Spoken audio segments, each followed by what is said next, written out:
Lembek gegek ugek sadurita mel.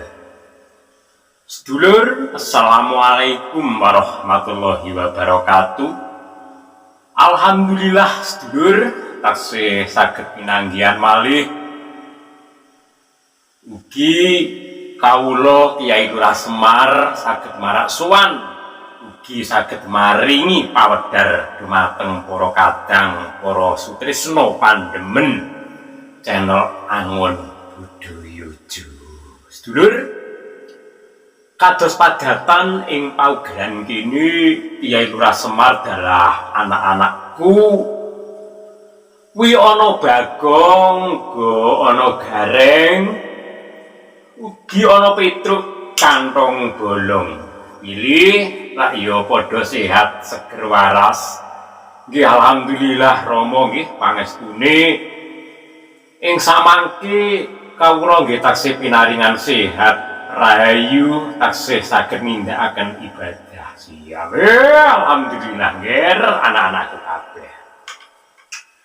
Uga ing kene sedulur iki ing sasine sasi Maret ya sedulur.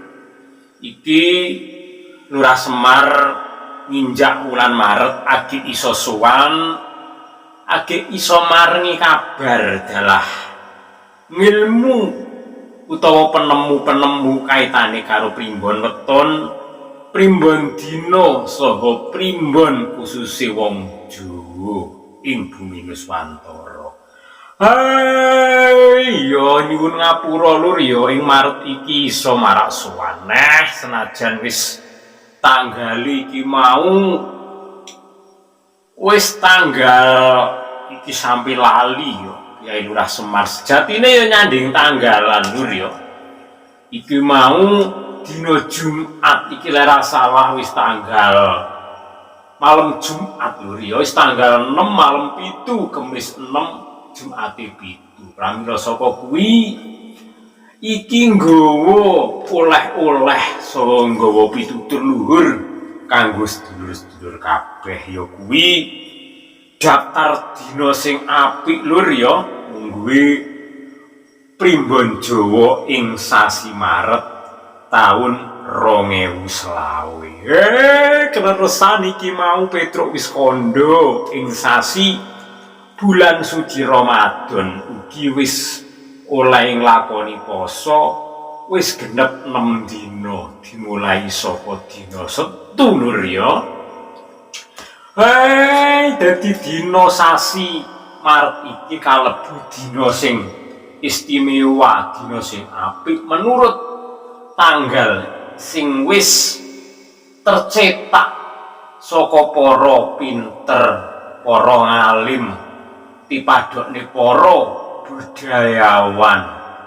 Sejatine tanggalan kuwi sadurunge digawe wis diramal dhisik, wis diisbat dhisik menurut wong sing pinter ngilmu. Pramila saka kuwi kanggene Ki Lurah Semar sing pengalamane iki terbatas, kanggene wong mburi, kanggene wong cilik ya manut wong sing pengalaman, wong sing ilmu. Nomor 1 ulama, nomor 2 umarok, saha nomor 3 para kiai lan santri sing manggon ana ing pendidikan.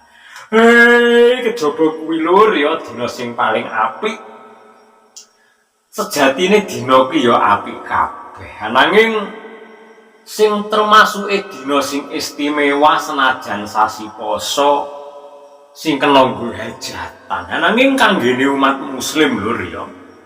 Sasi Ramadan kuwi sebagai bulan suci kuwi langka sing duwe gawe parigawe kuwi ing sasi poso. Nah, pramila saka kuwi ya ora mung sing dina apik kuwi nggo hajatan lur ya. Nomor 1 dina sing apik kuwi ya dina 3 tetukon. Sing angka 2 dina sing dikenek digawe termasuk naga dina ya dina 3 lamaran, silaturahmi uga ing kono kejaba silaturahmi kuwi ya kena digawe sedekah. Contone lek wong Jawa kuwi ya silaturahmi lumantar nyambung tuwuh awak, uga njlameti awak, uga ing kono digawe mageri keluarga supaya dadi keluarga sing apik donya apik akhir, sakinah mawaddah warahmah. Ngono lho ya. Nah, kejaba nggih tetukon digawe mageri awak, digawe lamaran, uga digawe tandang gawe, digawe nenandur, digawe pitung, digawe lan liya-liyane. Nah, dina kuwi sedulur cacahe ing sasi Maret kuwi ana 14 dina sing apik. Amarga kalebu uku ya sing apik.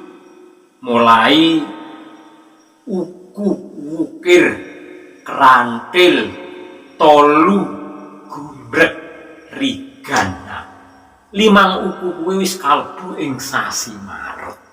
Tapi nek wong biyen ki ngarani kadang sasi Maret kuwi sasi sing seret. Nah, bener amarga seret urung ketemu solusine ya. Nah, kuwi ngono amik cekak aose aran-aranane wong Jawa sing diarani sanipa. Sing nomor 1 sedulur ya kuwi dina sing apik diwiwiti saka tanggal 1 dinane ya kuwi Setu Pahing. Kuwi apik kangge parigahe sing tak kandhakne kaya ngarep mau, nggih lamaran, nggih silaturahmi, nggih pitung, nggih nambut gawe, nggih tetukon lan liya-liyane dina Sabtu Pahing tanggal 1. Wondene sing angka 2 ya kuwi tanggal 2. Ukune krantil, wis mlebu uku krantil. Ya kuwi dumawah ana ing dina Minggu Pon. Diteni lur ya. Lan uga sing angka 3 ya kuwi dina Senin Wage. Senin Wage kalebu ya tanggal 3 bulan Maret wis kepungkur. Nah, lan sabanjure kuwi tanggal 8 sedulur ya, sing angka 4 tanggal 8. Tanggal 8 kuwi kalebu dina Setu Wage. Kuwi ya apik. Nah, lan sateruse kuwi tanggal 9. Tanggal 9 kuwi wis nginjak ing uku tolu sedulur. Uku tolu dinane Minggu ya diteni. Lan sabanjure sateruse ya kuwi tanggal 10 sedulur. Tanggal 10 kuwi dumawah ana ing dina Senin Legi diteni. Nah, sing sateruse neh ya kuwi tanggal 15. Tanggal 15 kuwi kalebu dina Setu Legi ukune tolu. Nah, kuwi tris. Nah, sateruse neh ya kuwi tanggal 16. 16 kuwi ana ing uku gumbrek lho ya. Uku gumbrek kuwi cocok banget.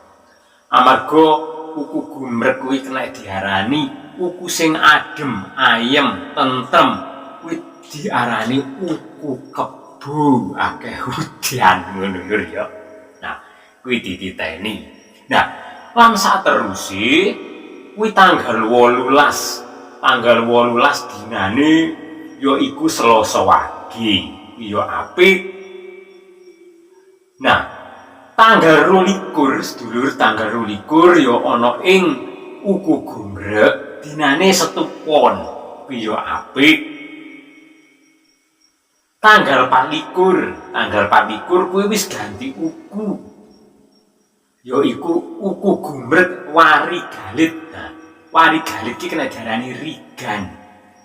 Kuwi dinane dina Senin Kliwon lho. Ya apik digawe parigahe sing tak kandhakne mau, tetukon lamaran lan liya-liyane. Bejo kemayangan maneh iki ge tetukon amarga nginjak dina riyaya, ge tuku klambi, dige tuku isen-isene omah. Nah, ning aja lali dige tuku jajan bodho. Nah, kuwi cocok. Wis teko tanggal 24 dina Senin Kliwon, sabanjure ya kuwi ana ing tanggal selawe sedulur Selasa Legi.